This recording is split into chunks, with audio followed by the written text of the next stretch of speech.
Bonjour, chers frères et sœurs en Christ, j'espère que vous allez bien, que Dieu nous bénisse. Je suis la sœur Esther, servante de l'Éternel et votre humble sœur en Christ. Lumière, lumière, lumière à tous les abonnés de cette source divine, la source du Christ, Esther Muror. Que Dieu nous bénisse tous et ceux qui passent à cette source. Soyez puissamment bénis, tous les abonnés, soyez puissamment et abondamment bénis. Que Dieu se penche sur nous. Amen. Ainsi soit-il.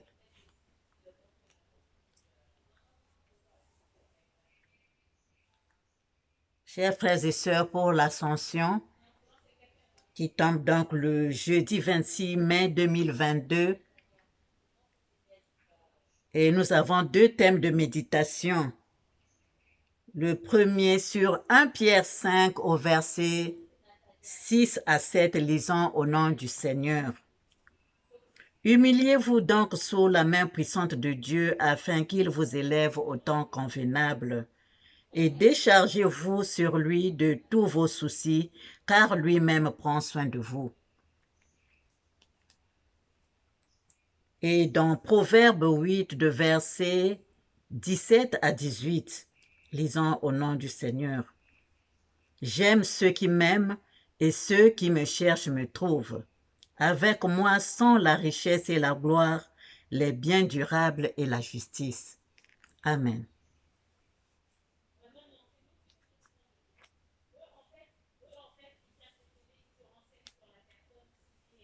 Faisons la prière dominicale, chers frères et sœurs. Prions.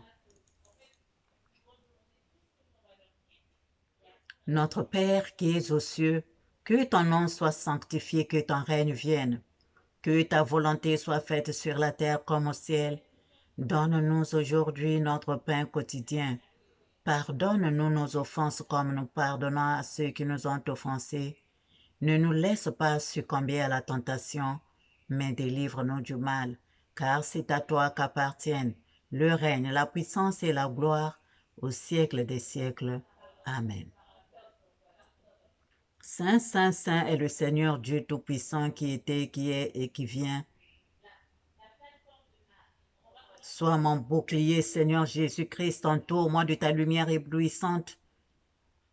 Entoure-moi de ta lumière éblouissante. Entoure-moi de ta lumière éblouissante. Viens prendre le commandement de cette séance, Seigneur. Merci, merci, merci. Amen. Ainsi soit-il pour ta gloire.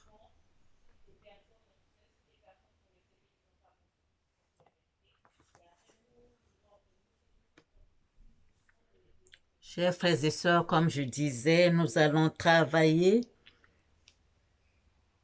sur ces deux sujets. Nous allons faire ces sujets notre méditation. Humiliez-vous donc sous la main puissante de Dieu afin qu'il vous élève au temps convenable et déchargez-vous sur lui de tous vos soucis car lui-même prend soin de vous. Et encore, j'aime ceux qui m'aiment et ceux qui me cherchent me trouvent. Avec moi sont la richesse et la gloire, les biens durables et la justice. Amen. Nous allons donc,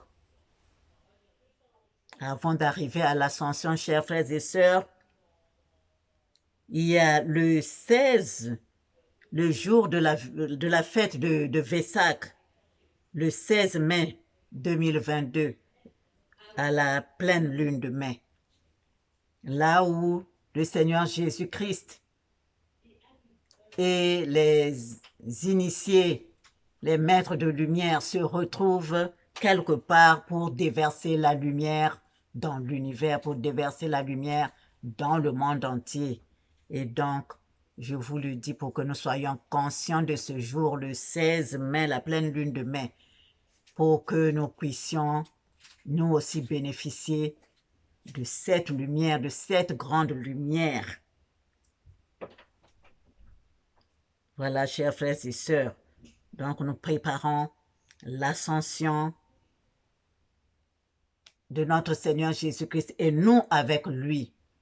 Et nous avec lui.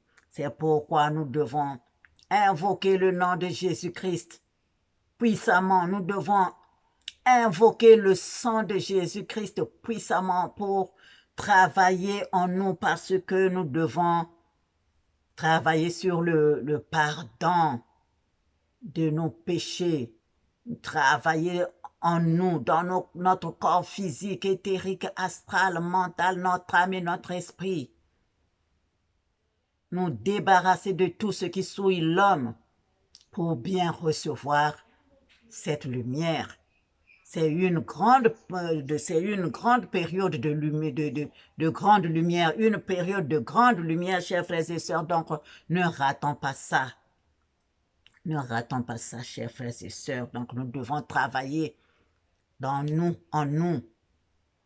enlever tout ce qui souille l'homme, l'orgueil, la jalousie, la haine, le manque d'amour envers Dieu et envers notre prochain. Débarrassons-nous de toute cette saleté, tout ce qui souille l'homme. Nous l'avons même répété dans la dernière vidéo, chers frères et sœurs. Déchargeons-nous de toute cette saleté qui nous empêche d'évoluer, qui nous empêche d'avoir les bénédictions que le Seigneur déverse sur nous et dans toutes nos entreprises.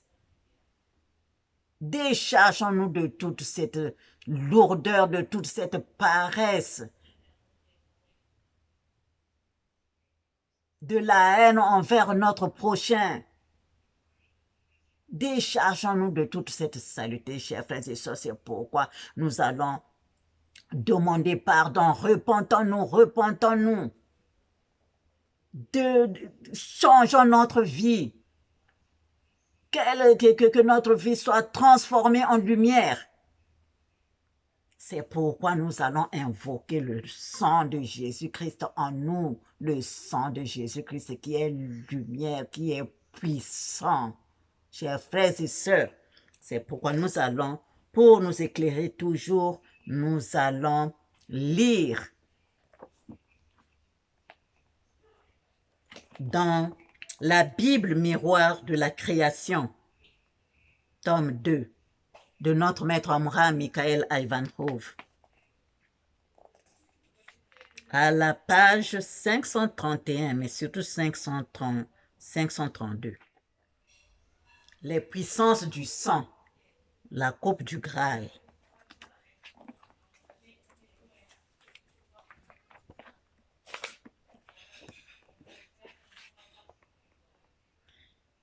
Chaque grand fils de Dieu qui vient s'incarner sur la terre apporte aux humains des vérités, des méthodes nouvelles pour les libérer, mais c'est à eux de les appliquer, c'est à eux de travailler sur leur propre libération. C'est à eux de travailler à leur propre libération, à leur propre salut. Dieu veut une seule chose, le perfectionnement des créatures humaines. Et pour se perfectionner, elles doivent travailler. On peut leur donner l'exemple, leur ouvrir un chemin et leur dire comment marcher. Mais personne ne peut marcher à leur place. C'est elles qui doivent marcher. Et le sacrifice de Jésus est le prix qu'il a dû payer pour ouvrir ce chemin.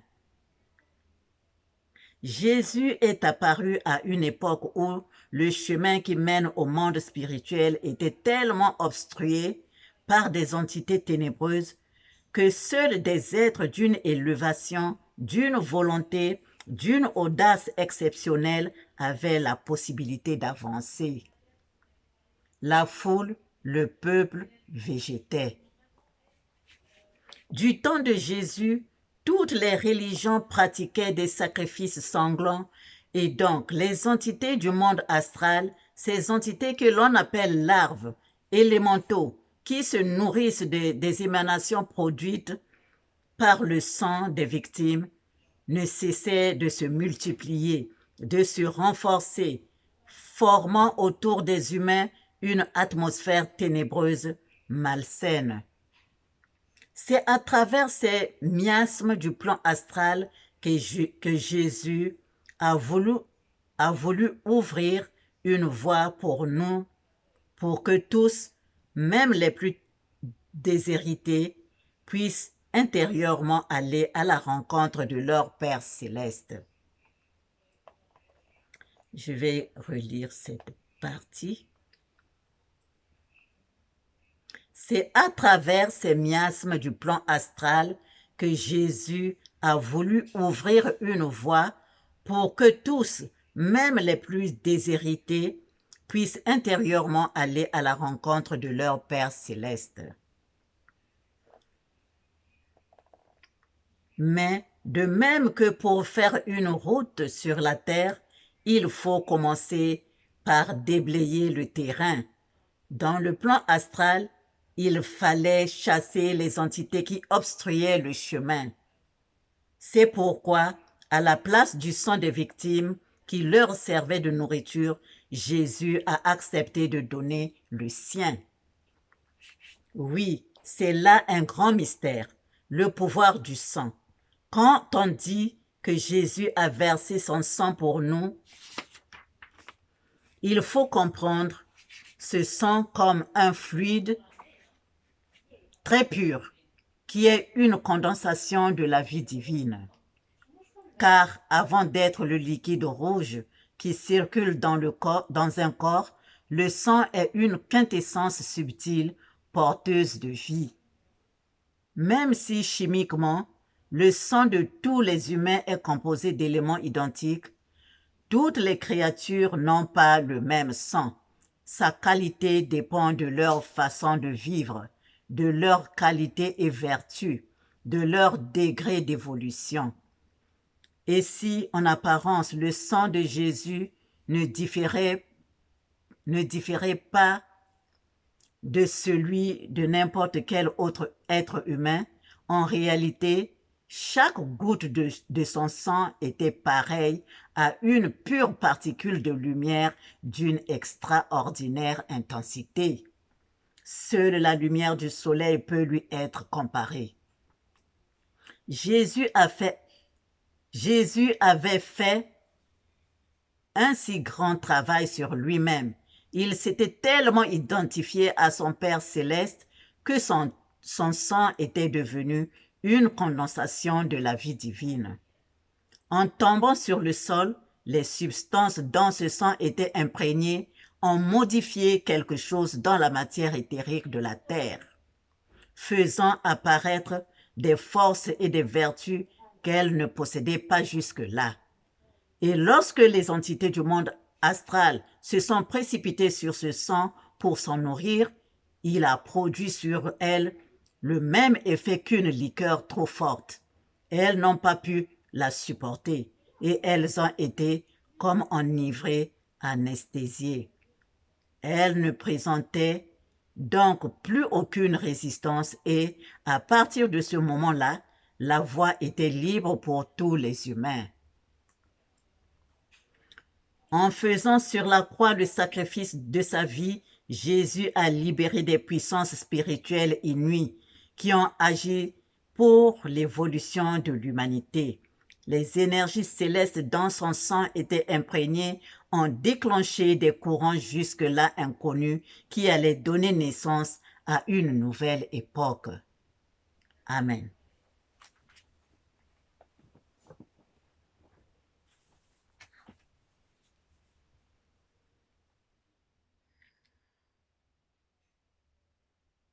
Donc c'est pour ça, chers frères et sœurs, nous devons travailler sur le sang de Jésus, invoquer le sang de Jésus, le sang de Jésus, le sang qu'il a versé sur la croix pour nous sauver, ce sang-là, chers frères et sœurs.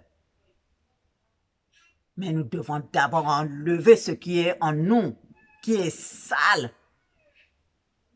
enlever notre sang de nos pères et pour que le sang de Jésus-Christ qui donne la vraie vie puisse nous pénétrer, remplacer. Amen. Que Dieu nous bénisse. Que Dieu nous bénisse. C'est pourquoi ce travail, chers frères et sœurs, nous devons vraiment le faire consciemment, intensément, pour que nous puissions recevoir les vibrations de ce moment, pour que nous puissions recevoir la lumière qui va nous faire monter quand le Seigneur Jésus-Christ va s'élever et nous avec lui. Amen. Ainsi soit-il pour la gloire de notre Père céleste.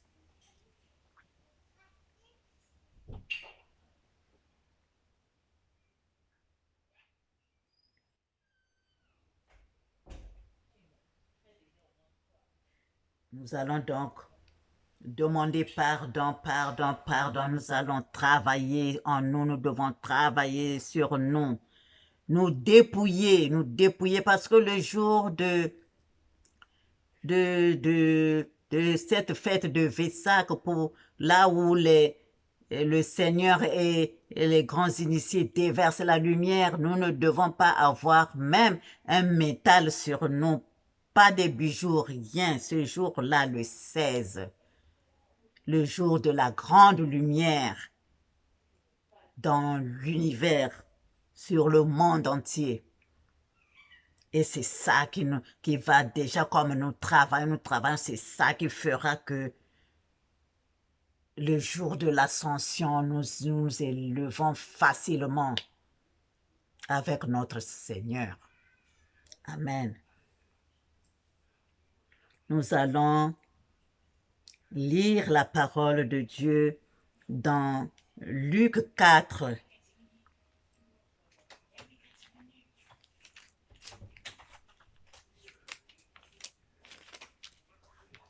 Dans Luc 4, de verset 14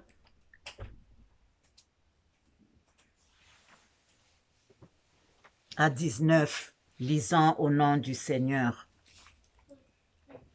Jésus, revêtu de la puissance de l'Esprit, retourna en Galilée, et sa renommée se répandit dans tout le pays d'alentour. Il enseignait dans les synagogues et il était glorifié par tous. Il se rendit à Nazareth où il avait été élevé, et selon sa coutume, il entra dans la synagogue le jour du sabbat. Il se leva pour faire la lecture, et on lui remit le livre du prophète Ésaïe. L'ayant déroulé, il trouva l'endroit où il était écrit « L'Esprit du Seigneur est sur moi, parce qu'il m'a oint pour annoncer une bonne nouvelle aux pauvres. Il m'a envoyé pour guérir ceux qui ont le cœur brisé, pour proclamer aux captifs la délivrance et aux aveugles le recouvrement de la vue, pour renvoyer libres les opprimés, pour publier une année de grâce du Seigneur. » Amen.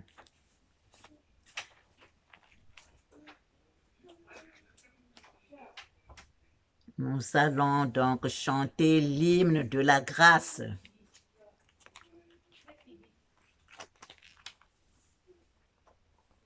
Chantons à l'Éternel, bénissons son nom, annonçons de jour en jour son salut.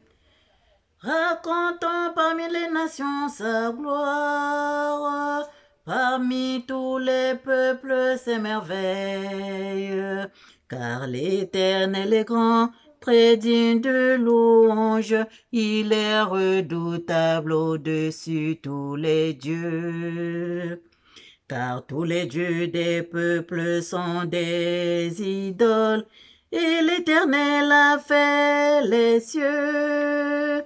La splendeur et la magnificence sont devant sa face, la gloire et la majesté sont dans son sanctuaire. Seigneur, tu as créé toutes choses. Tu vois ce qui est au ciel, sur la terre, sous la terre et dans la mer. Tu vois où est l'affligé, tu le consoles. Tu as vu le malade, l'orphelin et l'abandonné. Ô Jésus-Christ, tu es bon. Quel que soit l'endroit où est le malheureux, tu le vois et tu viens sans secours. Tu as vu le sans-abri et celui qui a faim. Tu as vu l'innocent prison et tu l'as délivré. Ô Jésus-Christ, tu es bon. Toi qui es riche, réjouis-toi et remercie le Seigneur. Pense à partager aux démunis. C'est ainsi encore que l'Éternel te bénira, car en mourant tes trésors ne descendent point après toi. Fais des bonnes œuvres pendant qu'il est temps. Toi qui es riche, réjouis-toi et dis merci au Seigneur. Pense à partager aux démunis. C'est ainsi encore que l'Éternel te bénira, car en mourant tes trésors ne descendent point après toi.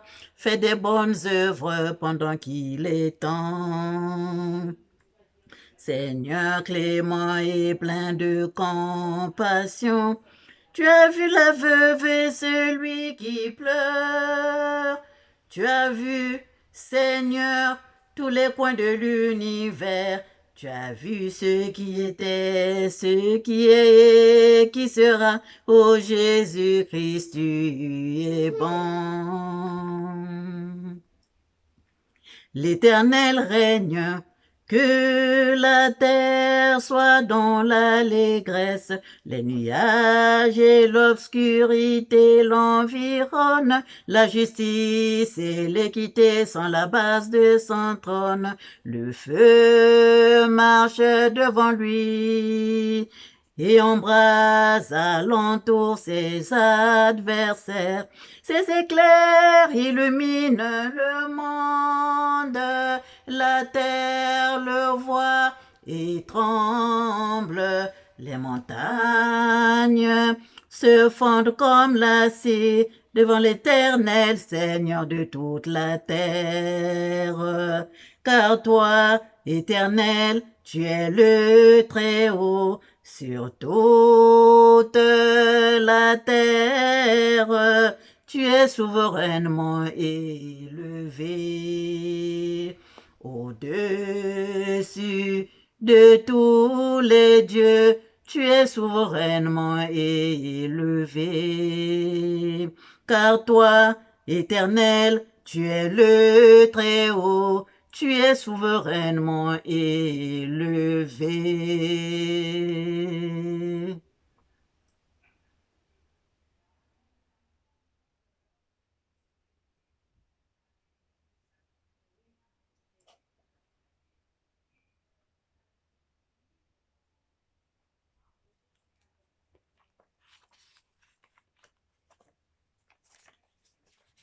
Nous allons travailler, chers frères et sœurs. Nous allons travailler. Enlever toute la saleté et mettre la lumière en nous. Quelle que soit la tentation, parce que quand on s'élève, quand on prie beaucoup, parce qu'il faut jeûner même pour ceux qui peuvent 24 heures. Jeûner, vous pouvez aussi faire 6 heures, vous pouvez faire 12 heures, ça dépend de votre santé. Ça dépend de votre santé, chers frères et sœurs, pour mettre cette lumière en nous. Mais quand on travaille comme ça, il y a aussi la tentation. Il y a aussi la tentation. Donc, nous avons des petites prières que le Seigneur nous avait données quand nous avons fait le travail de novembre jusqu'aux 12 travaux, des 12 travaux des enfants d'Israël. Seigneur, fais de moi ce que tu veux que je sois. Seigneur, fais de moi ce que tu veux que je sois. Seigneur, fais de moi ce que tu veux que je sois. Seigneur, fais de moi ce que tu veux que je sois. Seigneur, fais de moi ce que tu veux que je sois. Seigneur, donc, réciter ça à longueur de journée. Et quand la tentation vient, Père, pardonne-leur car ils ne savent pas ce qu'ils font. Père, pardonne-leur car ils ne savent pas ce qu'ils font. Père, pardonne-leur car ils ne savent pas ce qu'ils font.